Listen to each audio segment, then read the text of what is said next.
2025년 7월 18일 금요일 말씀 묵상 함께 시작합니다.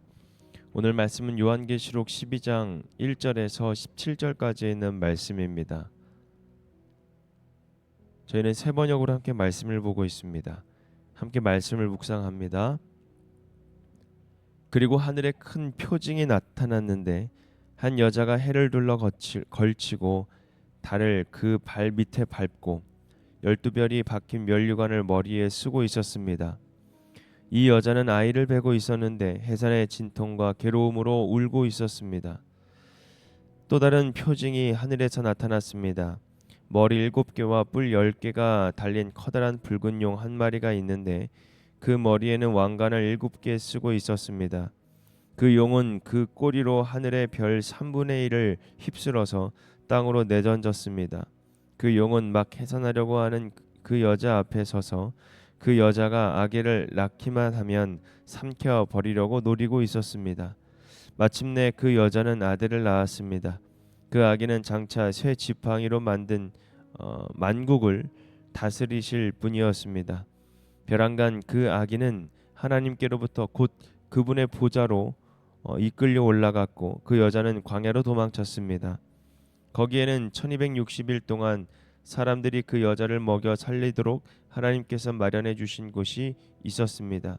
그때에 하늘에서 전쟁이 일어났습니다. 미가엘과 미가엘의 천사들은 용과 맞서서 싸웠습니다. 용과 용의 부하들이 이에 맞서서 싸웠지만 당해내지 못하였으므로 하늘에서는 더 이상 그들이 발붙일 자리가 없었습니다. 그래서 그 큰 용 곧 그 옛 뱀은 땅으로 내쫓겼습니다. 그 큰 용은 악마라고도 하고 사탄이라고도 하는데 온 세계를 미혹하던 자입니다.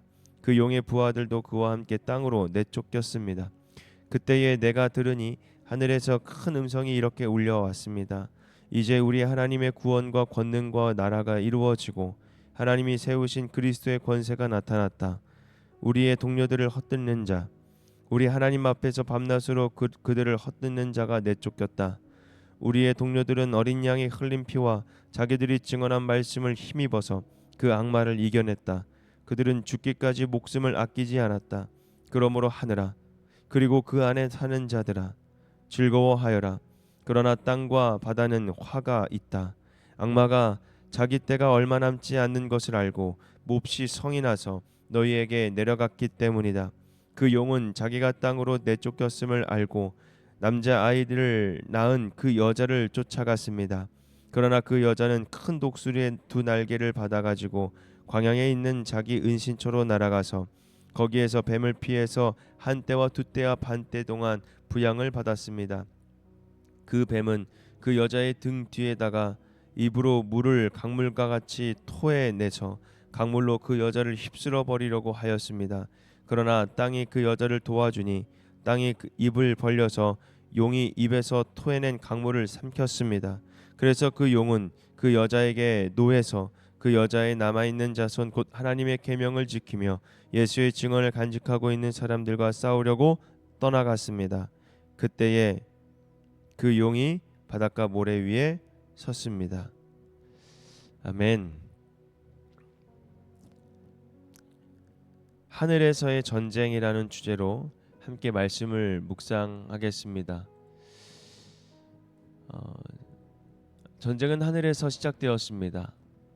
사랑하는 성도 여러분, 우리는 지금 어떤 싸움 속에 살고 있을까요?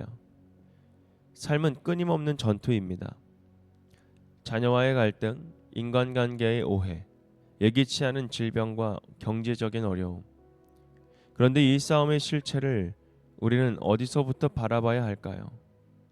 요한계시록 12장은 우리에게 분명히 말합니다. 이 싸움은 하늘에서 시작된 전쟁이라는 사실을요.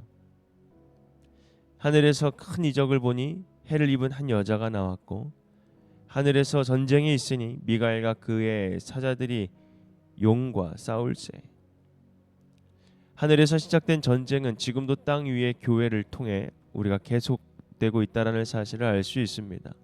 교회는 단지 모이는 장소가 아니라 하늘의 전선에서 싸우는 하나님의 전쟁 기지라는 사실을 우리는 알아야 합니다. 먼저 이 여자는 누구일까요? 본문에 등장하는 해를 입은 여자, 이스라엘을 포함한 하나님의 백성, 그리고 오늘날 교회를 상징하고 있습니다. 그 여자는 남자아이 곧 예수 그리스도를 낳았습니다. 그리고 붉은 용 즉 사탄은 그 아이를 삼키려 달려듭니다. 이 장면은 단지 과거의 일이 아닙니다. 예수의 탄생부터 시작된 영적 전쟁은 지금도 복음을 품고 살아가는 모든 성도들을 향하여 이루어지고 있다는 사실을 우리는 알고 있어야 됩니다.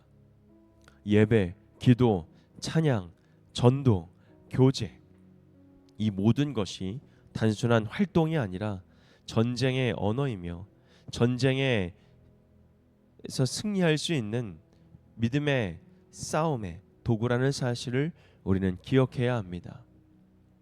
여기에서 1260일이 나옵니다. 그런데 두 증인 때를 기억해 보십시오. 1260일 동안 그 두 증인은 굵은 베옷을 입고 그 1260일 동안 예언하게 됩니다. 그런데 오늘 여자가 광야로 도망가고 1260일 동안 하나님이 예비하신 곳에서 양육받게 됩니다. 약 3년 반이죠. 이 시간은 단지 일정한 날수를 의미하는 것이 아닙니다. 이것은 교회가 고난을 받으면서도 복음을 예언하고 동시에 하나님께 보호받는 사명의 시간을 뜻하고 있습니다. 두 증인은 세상 한가운데서 회개의 메시지를 외치고 여자는 광야에서 하나님의 보호와 양육을 받고 있습니다. 여러분, 교회는 언제나 예언하는 존재이기도 하지만 보호받는 존재입니다. 그리고 지금 우리의 삶도 바로 그 1260일 동안의 그 시간일 수도 있습니다. 힘들지만 버티고 있는 시간. 눈에 띄지는 않지만 하나님이 우리를 양육하고 계시는 시간이라는 사실입니다. 여러분, 그 싸움 가운데 승리의 무기는 무엇인가요? 바로 어린 양의 피와 증언입니다. 11절에는 말씀이죠. 그들이 어린 양의 피와 자기들의 증언하는 말로 인하여 그를 이기었고. 여러분, 사탄은 거짓과 정죄로 싸웁니다. 그러나 교회는 어린 양의 피와 곧 예수 그리스도의 십자가의 보혈과 복음의 증언으로 싸우고 이깁니다. 무력으로 이기는 것이 아니라 기도와 찬양으로 말씀이 선포될 때 하늘의 승리가 이 땅에 임하는 것입니다. 오늘 우리가 드리는 기도가 바로 미가엘이 싸우는 전쟁터에서 흘러가는 무기라는 사실, 그리고 오늘 우리가 드리는 그 예배가 바로 하늘 군대의 깃발이라는 사실을 우리는 기억해야 합니다. 사랑하는 성도 여러분, 교회는 하늘 전쟁의 전진 기지입니다. 17절 말씀 보면 용이 여자에게 분노하여 예수의 증거를 가진 자들과 싸우려. 여러분, 교회는 끊임없이 공격받습니다. 그러나 그 교회는 우리를 향한 절망이 아니라 우리가 진짜 전쟁터 그 한복판에 있다라는 사실을 증언하고 있는 것입니다. 교회 이전은 단지 여러분 교회 건물의 이동이 아닙니다. 사실 우리 비전 교회가 이제 교회를 이전하며 새로운 이름으로 리바이브 교회로 이렇게 교회를 새롭게 개척을 합니다.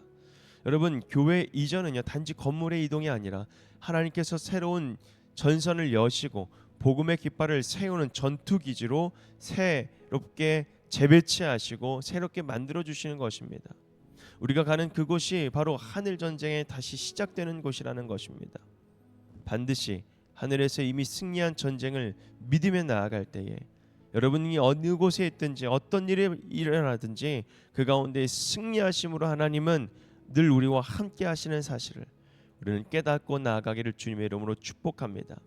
그래서 지금 내가 서 있는 그 자리가 전쟁터임을 우리가 잊지 않고 말씀과 기도로 싸우고 복음의 증언으로 살게 되는 놀라운 하나님의 그 여정 속에 하나님의 손길을 믿으면서 하늘에 이미 주신 그 승리를 바라보는, 그래서 교회가 다시 살아나고 우리의 예배가 다시 불붙게 되는 놀라운 역사가 일어나게 될 수 있도록 우리 모두가 하나님 앞에 모든 것을 맡겨나가는 저와 여러분이 되기를 주님의 이름으로 축복합니다. 오늘 말씀 묵상 마치겠습니다.